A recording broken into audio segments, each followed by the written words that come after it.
दूसरे उद्देश्य के विषय में वर्णन करेंगे। Distinguish, divide the darkness from the light. उजियारे को अंधकार से अलग करना। To divide darkness from light. अंधकार उजियारे से अंधकार को अलग करना। What we need? उसके लिए हमें किस चीज की जरूरत है? What we need? बोलिए, किस चीज की जरूरत है हमें? ज्योति। What we need to? उजियारे को अंधकार से अलग करने के लिए किस चीज की जरूरत है?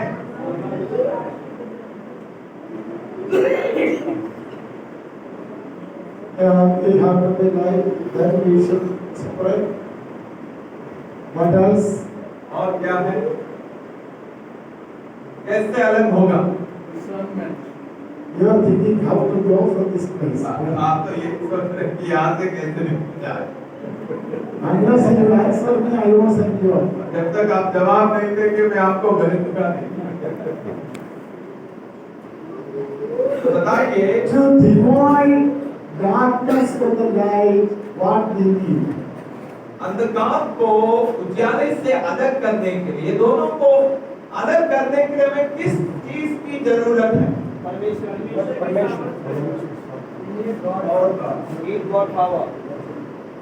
Simple. साधारण सी बात। You need to understand what is light and what is darkness. बस इतना है कि आपको समझना है कि लाइट और अंधकार में क्या फर्क है। We have to discern. हमें क्या है? परखना है। Who will discern? Next person, parakna. परखना, Parakna. परखना। Parakna. Turn to the customer. एक दूसरे को बोलिए परखना। Discernment. Discernment. परखना। Discernment. Good. In order to divide the darkness from the light, we need to have a discernment. अंधकार और उजाले के बीच में अंतर करने के लिए हमारे पास एक परख होना बहुत जरूरी है। That means इसका मतलब we should have an understanding about what is evil and what is good. उसका मतलब है कि हमारे पास एक परख होना चाहिए, एक समझ होना चाहिए कि बुराई क्या है और भलाई क्या है। Today, the people are perishing because not the lack of technology, but because the lack of discernment. तकनीकी नहीं होने के कारण लोग नष्ट नहीं हो रहे हैं, परंतु लोग इसलिए नष्ट हो रहे हैं क्योंकि लोगों के पास परखने की क्षमता नहीं है। Even believers, यहाँ तक विश्वासी लोग, even pastors, यहाँ तक पासवान लोग, they are not able to discern. वे बातों को परख नहीं पा रहे हैं। Discern the people. लोगों को परख नहीं पा रहे, Discern the events. और घटनाओं को परख नहीं पा रहे, Discern the surroundings. और आसपास की माहौल को परख नहीं पा रहे। It is a gift from God. ये परमेश्वर की ओर से एक वरदान है। Some people bluntly believe others. कुछ लोग हैं अंधे तौर पर दूसरों पर विश्वास करते हैं They will be cheated later. और बाद में धोखा खाते हैं। So they don't have the power of discernment. उसका मतलब उनके पास परखने की क्षमता नहीं है। When you go to the villages, जब आप गांव में जाएंगे, when you go and preach the gospel to people, जब लोगों से आप सुसमाचार प्रचार करेंगे, always have a spirit of discernment. हमेशा परखने की आत्मा के साथ जाएं। Discern the spirit. आत्माओं को परखें Discern the teachings. और शिक्षाओं को परखें Discern the preaching. और लोगों की प्रचारों को परखें।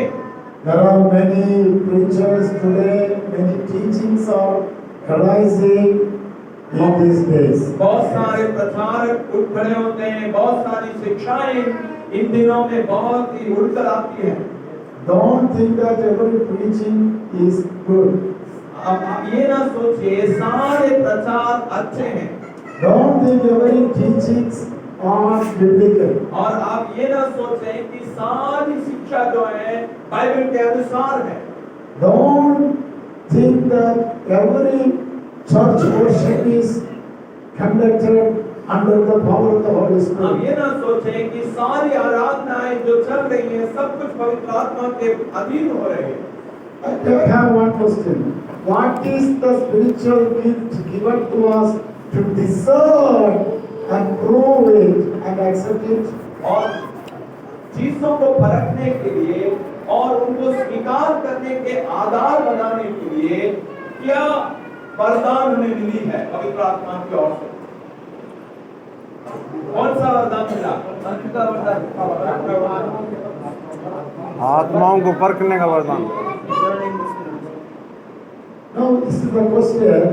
What is the spiritual gift given to us to discern it?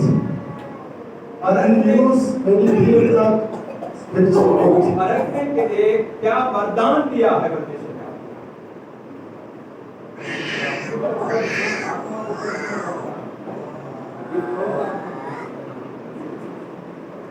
No, I am asking question. The only gifts of the Spirit that is given for us to discern is the prophecy. और एक ही वरदान जो लोगों को परखने के लिए दिया है वो है भविष्यवाणी। You got the point? आप समझ रहे हैं? Prophecy is good, भविष्यवाणी अच्छी बात है, but Apostle Paul says discern it. परंतु आपको उस वरदान को परखना है। You got it? Have you read the verse? क्या आपने इस वचन को पढ़ा है? बोला। Yes. परमेश्वर के दास ये कह रहे हैं कि एक वरदान है जिसको हमें परखना है सबसे पहले, उसके बाद उसको स्वीकार करना। So every ministry is known by ordained by Jesus Christ. हर सेवकाई जैसे हर एक प्रोफेसी जो आते हैं उसको स्वीकार नहीं करें, बल्कि परखना है। Every clapping of hands and shouting and dancing is not of the Holy Spirit. सारे जो ताली बजाए जाते हैं और नाचे जाते हैं सब कुछ पवित्र आत्मा की ओर से करके ग्रहण नहीं करना है, Discern it. उसको सबसे पहले परखना है। You got the point now. आप समझ रहे हैं इस बात को? Yes. When you hear the prophecy, जब आप एक भविष्यवाणी को सुन रहे हैं discern it. Is it from the Bible? तो सबसे पहले परखें कि क्या वो वचन के अनुसार है। When you hear a message or teaching, find out that it is from the Bible. जब आप एक संदेश सुने या एक शिक्षा को सुने तो आप इस बात को परखें कि क्या ये पवित्र शास्त्र के अनुसार है। That's what we say that every pastor should have at least BTS studies. इसलिए हम लोग पासवान को कहते हैं कम से कम 20 तो पढ़ाई करें, You need to learn the word. क्योंकि आपको वचन सीखना होगा। So discern the people. इसलिए आप लोगों को परखें। The people also coming in your church worship, sometimes they are coming with a different motive, attitude, or to trap you. Discern the person when he comes, when she comes to the church. आपकी मंडली में जब लोग आते हैं उनको आप परखें, क्योंकि कई बार गलत मकसद के साथ भी लोग आपकी मंडलियों में आते हैं। So discern आप परखें what is evil and what is good. बुराई क्या है और भलाई क्या है, इस बात को परखें। Evil should be differentiated, separated from the goodness. और बुराई को भलाई से अलग करना ज्योति का उद्देश्य है। So here is another question. What is the third purpose God set for stars? और जो तारागणों के लिए जो उद्देश्य रखा वो तीसरा उद्देश्य क्या है? तीसरा उद्देश्य हम जो अभी मनन कर रहे हैं, तीसरा उद्देश्य क्या है? प्यारे को अंधकार से It speaks about separation. वो बात कर रहा है अलगाव के विषय में। First it speaks about discernment. पहला वो बात करता है फर्क के विषय में, Discern. यानी आपको परखना है दोनों के बीच में। If it is wrong, you have to keep it away. यदि पहले परखने के बाद पता चलता है कि वो गलत है, अनुचित है, तो उसको दूर करना है, अलग करना है। It speaks about separation. और ये बात करता है अलगाव के विषय में। Important thing for the church need is two things today. One is discernment, and another one is separation. और कलीसिया के लिए आज के समय में सबसे अनिवार्य दो बातें हैं, एक परखना और दूसरा अलग रखना। Church need holiness. कलीसिया में पवित्रताई की जरूरत है। Pastors need holiness. पासवानों के जीवन में पवित्रताई की जरूरत है। We need to keep our values and virtues for a successful Christian life. हमें अपने मूल्यों को बहुत ही आगे रखना है ताकि हमारा मसीह जीवन विजयी बने। We need to have a separation. हमारे पास एक अलगाव बहुत ही जरूरी है। The Holy Spirit speaks hagios pneuma, the spirit of holiness. जो पवित्र आत्मा है, पवित्र आत्मा शब्द जो है हागियोस न्यूमा करके यूनानी शब्द से शब्द का अर्थ है, उसका मतलब बिल्कुल पवित्र आत्मा। So when there is no holiness, the Holy Spirit cannot work among the people. जब लोगों के जीवन में पवित्रता ही नहीं है, तो पवित्र आत्मा उन लोगों के बीच में कैसे काम करेगा? So the church needs separation. इसलिए कलीसिया को अनिवार्य है कि एक अलगाव को वो बनाए। Those who are in the back, आप लोग जो पीछे हैं, are you understanding? आप लोग समझ पा रहे हैं? Yes. So church needs separation. तो कलीसिया में अलगाव की अनिवार्यता है। Cultural infiltration came inside of the church. और कई बार सांस्कृतिक बातें कलीसिया के अंदर घुस जाती हैं। So we need to separate ourselves from the world. तो हमें संसार से अपने आप को अलग करना है। The love of God is, the love of the world is against the love of God. पवित्र शास्त्र कहते हैं कि संसार के प्रति प्रेम परमेश्वर से बैर रखना है। When you are loving the world, जब आप संसार की बातों से प्रेम रखते हैं, you are keeping away from God. तब आप अपने आप परमेश्वर से दूरी बनाते हैं। Hallelujah. Hallelujah. Hallelujah. Hallelujah.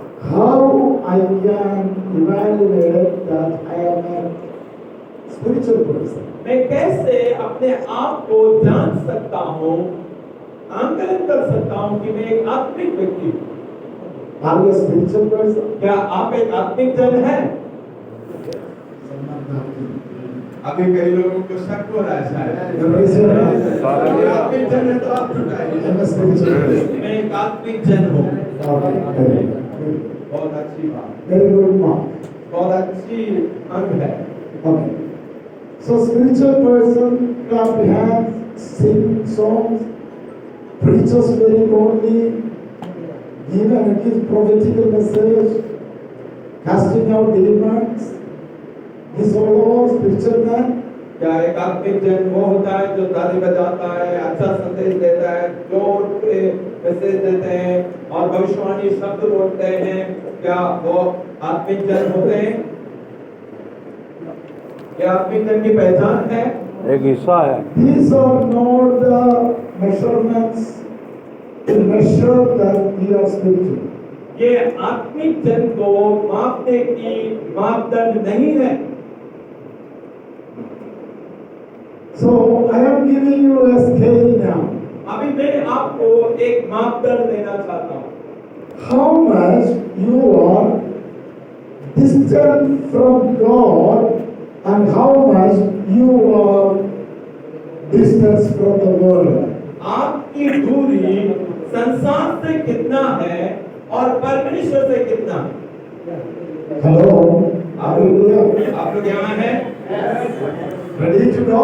Yes. आगे बढ़ने के लिए तैयार हैं या बाहर जाने के लिए तैयार हैं? Okay. So how you are going to give the mark for yourself? आप अपने आप को कैसे अंक देंगे? How you are going to mark? कैसे मार्क देंगे? आकलन कैसे करेंगे? How much distance you have with God and how much closer you are with world. आप अपने आप को इस आधार पर अंक दें कि आपका परमेश्वर से कितना दूरी है और आप और संसार के बीच में कितना दूरी है। Glory. Hallelujah. Hallelujah. Hallelujah. Hallelujah.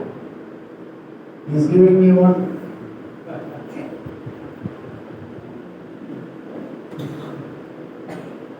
If you are closer to the world, you are away from God. यदि आप संसार के करीब है तो आप परमेश्वर से दूर हैं। Still, I have the label of a spiritual man. अभी भी मेरे पास एक नाम है आपके जन होने का, But personally, I know I have a long distance. परंतु मैं व्यक्तिगत रूप में अच्छी तरह जानता हूँ कि मैं परमेश्वर से बहुत दूर हूँ।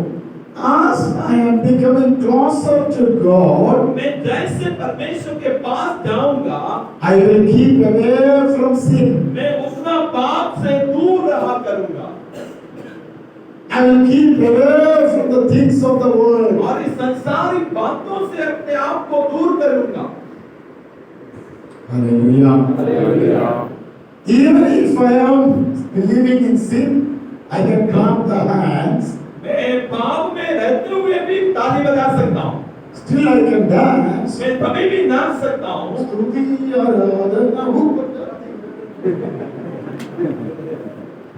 Still I can praise. तभी आप में प्रचार कर सकता हूँ, But I am keeping away from the holiness. परंतु मैं पवित्रताई से दूर रहता हूँ। So when we have more affection, closeness to the world, understand that we are keeping away from God. जब हमारी लगाव संसार से अधिक होती है, तब हमें समझना है मैं परमेश्वर से दूरी बना रहा हूँ। For that we need a separation. इसलिए हमें एक अलगाव की जरूरत है अपने जीवन में। The people of Israelites, इस्राएली लोग they were making their journey to the desert. वे उस रेगिस्तान की ओर से सफर कर रहा था।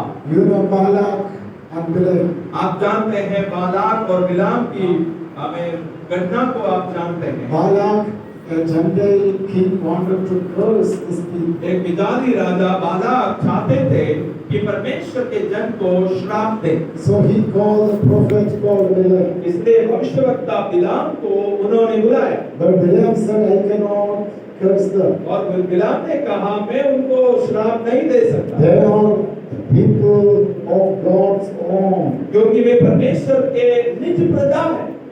But Balaam said two things. परंतु बिलाम ने दो बात कहा, You said your woman in the camp of Israelites, तुम अपने स्त्रियों को इस्राएलियों के छावनी के बीच में भेज दो, and as the Israel meant to go into the temple and eat the food offered to idols. और उन स्त्रियों के द्वारा इस्राएली पुरुषों से कहो कि जाकर जो मूर्तियों को चढ़ाए हुए भोजन में शामिल हो। The people of Israel lost the discernment.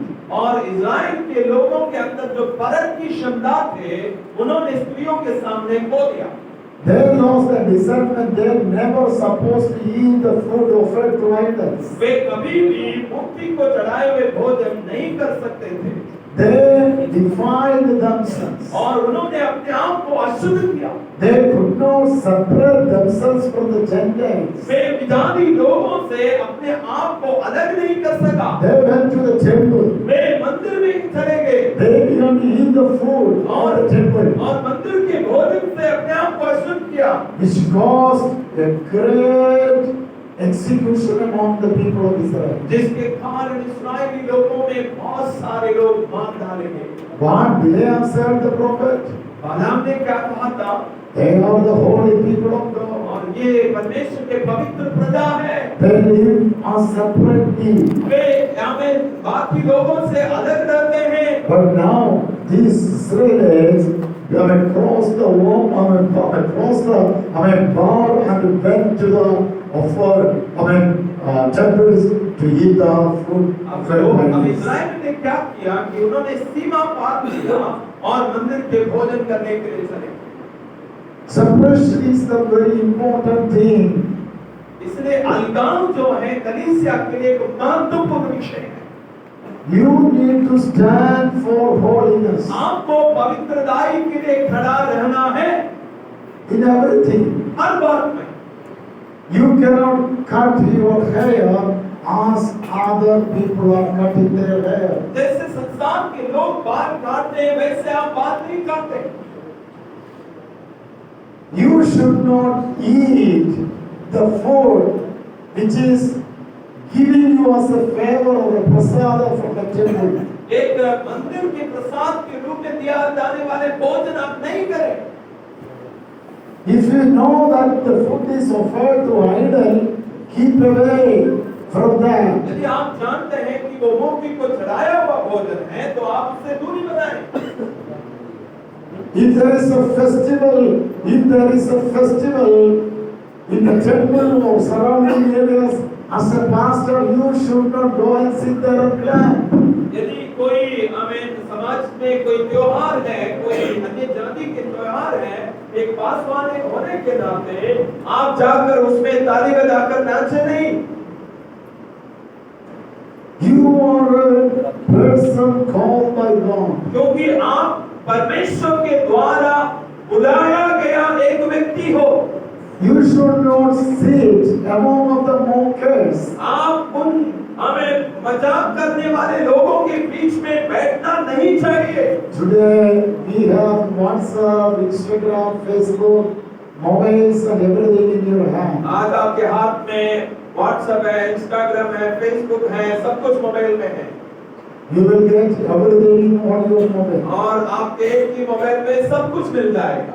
What you are watching is very important. आप क्या देखते हैं ये महत्वपूर्ण है। Your chatting is very important. आप जो बातें करते हैं ये महत्वपूर्ण है। Chatting will make you a chingy. आपका चैटिंग जो है आपको धोखा देने वाला बना देगा। So you should not be cheated. आप कभी भी हमें धोखा नहीं खाए। So you need a separation. इसलिए आपको एक अलगाव की जरूरत है। Hallelujah. As a Christian, एक मसीही होने के as नाते, a child of God, एक परमेश्वर का संतान होने के नाते, if you love to watch the serials and the cinemas, your love is for the world. यदि आपको सिनेमा देखना और सीरियल देखना बहुत प्यार है, उसके प्रति प्यार है, तो आप संसार से प्रेम कर रहे हो। If your love is for God, you will keep a distance from that. यदि आपका प्यार परमेश्वर के प्रति दृढ़ है, तो आप ऐसी बातों से अपने आप को दूर करें। So whatever taking you away from God, जो कुछ भी आपको परमेश्वर से दूर लेकर जाते हैं, that should be sacrificed. वो बातों का बलिदान चढ़ा दिया जाए। Our life should be a sacrifice. हमारे जीवन ही एक बलिदानी जीवन होने पाए। Amen. Unless we sacrifice something, we cannot please God. जब तक हम अपने बलिदान नहीं चढ़ाएंगे, तब तक हम परमेश्वर को प्रसन्न नहीं कर सकेंगे। Apostle Paul says, I am dying every day. प्रेरित पौलुस कहते हैं मैं रोज मरता हूँ। How to die every day? कैसे रोज मरेंगे? My selfishness must be dying. मेरे स्वार्थता जो है हर एक दिन मरना चाहिए। My fleshly desires should be dying. मेरी शारीरिक इच्छाएं जो है रोज मरना चाहिए। My intentions should be dying.